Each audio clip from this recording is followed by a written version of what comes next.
Isebe lezempilo, isebe lezemfundo kunye nesebe lemisebenzi yoluntu kunye nesiseko babambene izandla khona ukuze baqhubisane nokuqhamuka kwentsholongwane i-corona kwizikolo ezimbini zeliphondo eBurgersdorp kunye naseMiddelburg. Ngabafundi abayi-107 abafunyaniswe benentsholongwane i-COVID-19 eBurgersdorp, babeyi-26 abafundi abafunyaniswe benentsholongwane i-corona eMiddelburg. Umphathiswa wezempilo uSiniswa Gomba uyanaba. The Department of Health has since conducted risk assessment where initially 20 learners in Burgersdorp were infected. To date, 750 learners from the same area and educators have been tested. And of those, 102 learners, 1 educator, and 15 contacts from the community tested positive for COVID-19. 26 learners plus 25 community members in Middelburg tested positive.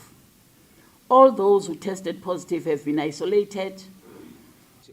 Umphathiswa wezemfundo uFundile Kade uthi belisebe phansi bakhathaza imeko yabafundi abenzi bangaleshumi nabathe bosuleleka intsholongwane i-corona kanye ngexesha lemvuwo ezilungiselela imvuwo zokuphela kwenyaka.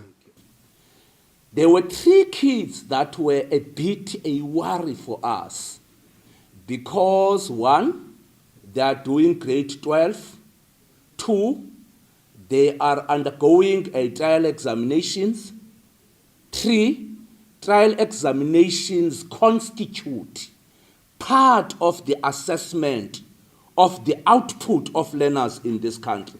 So any learner that has actually not undergone the trial examinations currently run a risk of failing examinations far before the examinations have been written in the country. Aba bafundi abathe bosuleleka intsholongwane i-corona bagcine bucala elugcinweni kwindawo elungiselwe isebe lemisebenzi yoluntu kunye nesiseko eMaletswayi. Umphathiswa welisebe Babalo Madikizela uyanaba. The latest disaster yase-Thembeni High School in Chogqama, this outbreak, the department has provided health isolation facilities in Steenberg and Moletswayi. Actually, it's non-health facilities in both Steenberg and Moletswayi. We are in partnership with the Department of Health in ensuring that the best possible quality care is offered to ensure that the admitted students get through the COVID-19 infection. We are working to ready ourselves for an eventual growth in numbers for both quarantine and isolation. Umphathiswa uKade uthi indawo ezithengisa utywala ezilokishini maziyithobele imigaqo nemigqaliselo ebekwe ngurhulumente, esithi oku kuko ukunyusa amathuba okunwenwa kwentsholongwane i-corona kwizikolo zeliphondo. Kwiindaba ze-Tax Image, ndinguDali Nceba.